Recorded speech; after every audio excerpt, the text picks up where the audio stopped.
Hi everyone and welcome back to another true crime video. I'd just like to start off by saying that I don't mean disrespect to anyone involved in this case.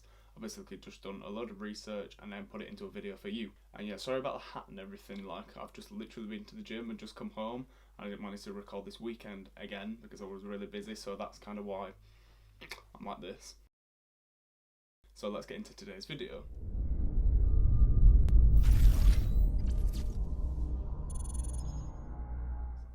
So Jennifer Pan was born on 17th of June 1986 and she is a Vietnamese Canadian woman.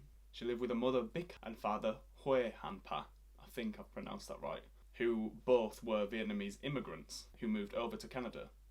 The couple persistently worked hard for the money so that the children had a really good upbringing so that they could kind of have anything that they wanted. Hann and Bich both started off as being quite thrifty so that they could manage the money and like build up the wealth a little bit, and by 2004 they became like properly, as what you call, financially stable.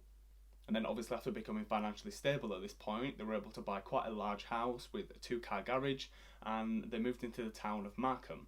And this area in Markham was actually quite highly populated with Asians, so they fit right in. Bich drove a Lexus and Hann drove a Mercedes-Benz. And in total they had accumulated about $200,000, like the Canadian dollars, so they were quite well off. Jennifer's parents set many goals for the children, and their expectations were quite high for them to like do well at school, like academically. Jennifer was made to take piano lessons and also did figure skating, and this took up the majority of her week. She had hopes of becoming an Olympian and competing in the Olympics, but unfortunately she took an injury where she tore a ligament in her knee and therefore had to quit and stop doing the figure skating. Jennifer attended Catholic Ward Secondary School where she played the flute in the band. By an old high school friend, Karen Kay, who was actually friends with Jennifer, she described the dad as being like a classic tiger dad, which means that really strict and monitored literally everything. And it was said that when she'd finished school, she was literally picked up on the dot of when she'd finished by her parents and then taken to these after school classes that she used to do, and like all these other extracurricular activities, and all of this was monitored by her parents, so she couldn't really step out of line or go anywhere where she wasn't supposed to go. Jennifer's parents never permitted her to date any of the boys at the school, and this kind of prevented her from going to any dances or any proms because they thought that it was going to affect her academic ability and that she'd get distracted and fail them. Also, when Jennifer went to attend university, her parents were that strict. They said to her, "You're not to attend any parties whilst you're there, and university is for studying only, like any spare time that you get." At the age of 22, Jennifer had never actually been drunk, gone to any parties, gone on vacation anywhere, visited a friend like cottage or something. She'd literally not done anything. And again, it was described by friends that like her upbringing was really restricting and greatly oppressive as well. Despite her parents' expectations, Jennifer weren't actually doing as well as what her parents thought. She was achieving quite lowish grades, I mean like 70%, which is, it's not too bad. But then again, for her parents to find out this, who were obsessed with their children to do well, it wouldn't have gone down well. So that's why she started forging the report cards. And she'd set up a template that she'd show her parents, mark it up, and put herself having straight A's. When Jennifer failed her calculus class in her senior year of high school, Ryerson University actually declined her application. They said that she couldn't go. As she couldn't obviously bear to tell her parents about this like failure, she set up going to university as like this whole false thingy. She literally pretended to go when in fact she'd go like sit in cafes, taught as a piano instructor, and also worked in a restaurant to earn this money. So she was kind of keeping herself busy, but it wasn't what her parents thought she was doing. In order to maintain this persona of going to a university and being this top student that she was making herself out to be, Jennifer told her parents that she'd won scholarships, and also later claiming that she'd been accepted to a pharmacology program at the University of Toronto. She even went to the extent of purchasing second-hand textbooks just so that it made it look like she was actually studying this course, and she'd also watch like YouTube videos whenever her parents came up to see her, so it kind of looked like she was getting on with her work. Jennifer also requested permission to stay with a friend near campus as well, so that it didn't seem like she had nowhere to go, when in fact she was actually staying at her boyfriend's house, Daniel Wong, and he was actually Jennifer's high school sweetheart, and they both met during school when she was having an asthma attack in the corridors, and he came up to save her and calmed her down and everything, and that's kind of when she fell for him. And he worked in a Boston pizza restaurant to get by. Wong, who was also a student at the same school, like I'd mentioned, transferred to Cardinal Carter Academy in North York, Toronto, due to having like quite bad grades, so like not the ideal person that Jennifer's parents would have wanted her to be with. And he was also known as an active marijuana dealer as well in the community, so most definitely not someone that Jennifer's parents would have wanted her to date. Whilst pretending to complete her degree at the University of Toronto, Pan told her parents that she started working as a volunteer at Toronto's prestigious Hospital for Sick Children, known as Sick Kids. Hann and Bich soon started to become a lot more suspicious when they realised that their daughter didn't actually have like an ID badge or like any uniform to wear when they dropped her off down the road so that she could go do this volunteering. And then that's when things started getting a little bit confusing, and that's when her parents started looking into things.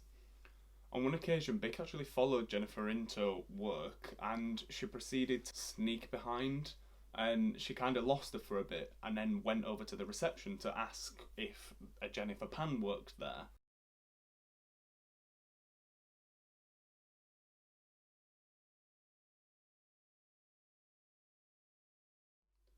So as Jennifer had not actually completed high school by failing calculus, and then later on encouraged by her parents to apply for university, she was however forbidden to contact Wong or go anywhere except her piano teaching lesson.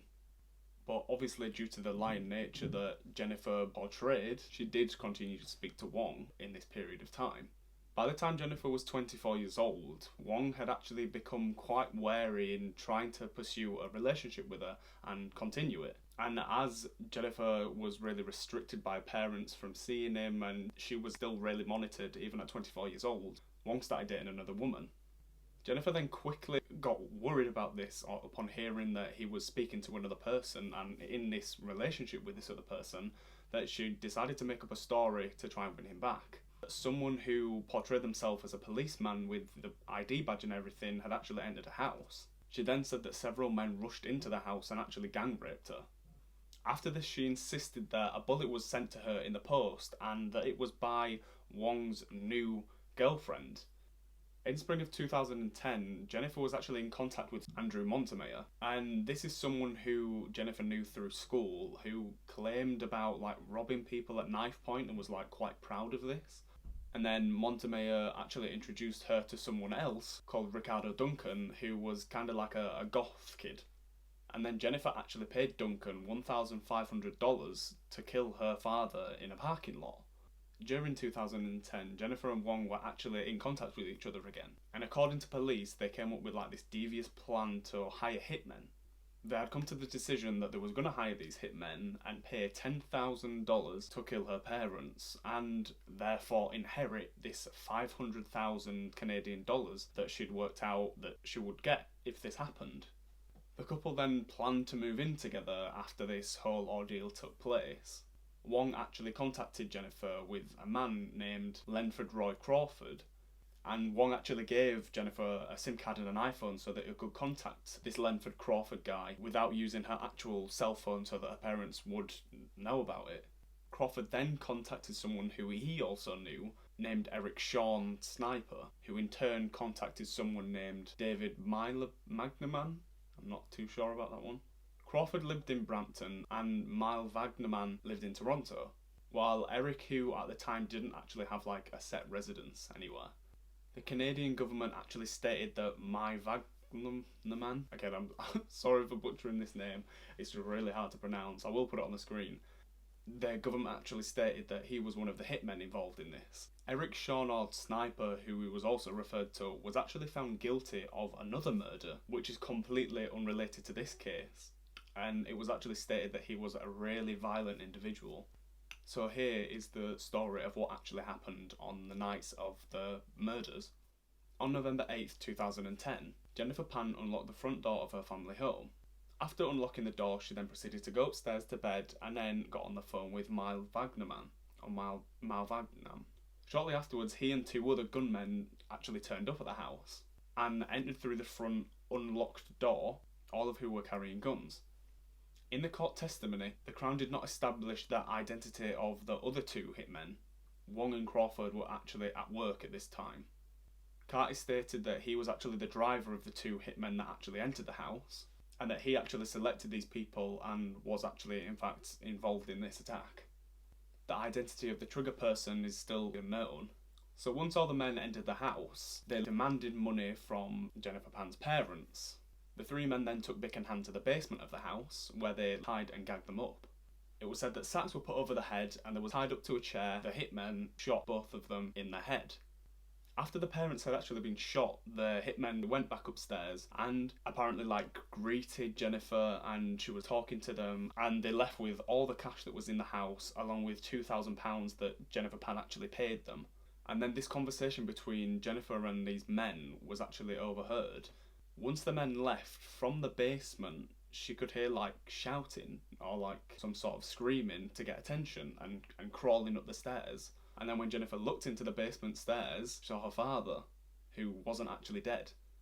Jennifer claimed to police that she was actually tied up by these men, but then was able to free her hands to call 911. Hann Pan was actually treated in hospital before being moved to the trauma unit at Sunnybrook Hospital in Toronto by aircraft. The evening after the murder, Jennifer Pan underwent an interview by police for the very first time. And then shortly after, my mom came home. I believe that was around 9:30 or so. She was rummaging downstairs. I didn't think anything of it. And then suddenly I just heard my mom calling for my dad to come down. And that's when I lowered the volume on my TV. And I could hear the voices weren't any voices I was very familiar with. And so I was scared and I couldn't move. I just sat in my room for a while. And then I thought I heard them all leave the top floor, and I peered out of my bedroom door. And a guy was there, and he came at me and had string in his hands and tied my arms back and said, "I have a gun behind your back. Do what I say. If you do what I say, then no one will get hurt. Where is the money? Show me where your money is." Pan was arrested on November 22nd in 2010, and this was during her third interview with the police at the police station. During that interview, Jennifer Pan admits to hiring these hitmen, but then later says that it was actually to kill her and not her parents. The interrogating police officer, William Goetz, actually said to Jennifer that he had computer software that used infrared technology to analyse untruths and statements that were false, and also this infrared would be used to analyse movement in buildings as well. This was all false to try and see what she'd say, and this is actually allowed, they are allowed to say things falsely to see if people admit to things. Further evidence centred around the unusual nature of this, the break-in, the robbery and the shootings, and also the irregularity in Jennifer Pan's testimony. Pan's obsession with Wong and her lack of true emotion to this whole situation, and also the weird confession of the attack, and this trauma that she underwent were all noted. Another major irregularity was that Jennifer wasn't actually assaulted at any point. She wasn't blindfolded, she wasn't taken to the basement, and she wasn't shot like her parents. Evidence from Hann, which obviously differed completely to what Jennifer's did, also undermined her credibility, as did her inability to recreate the 911 call that she made when her hands were tied behind her back, given that the police were actually the ones that came and cut the shoelace that was tying her hands. The trial included over 200 exhibits, and over 50 witnesses testified at the trial. Pan, Wong, Malvagnum and Crawford were all convicted on December 13, 2014, and each received life sentences with no chance of parole for 25 years. In December 2015, Carty received their 18-year sentencing after pleading guilty to the conspiracy to commit murder. Pan's father and brother also requested a court order that banned Jennifer Pan from staying in contact or being able to contact any of the surviving family. And then also after this, Jennifer Pan is literally not allowed to speak to Wong at all. She's banned from him. So yeah, that does bring us to the end of today's video. I hope you did find it informative, and yeah, it is quite a weird one.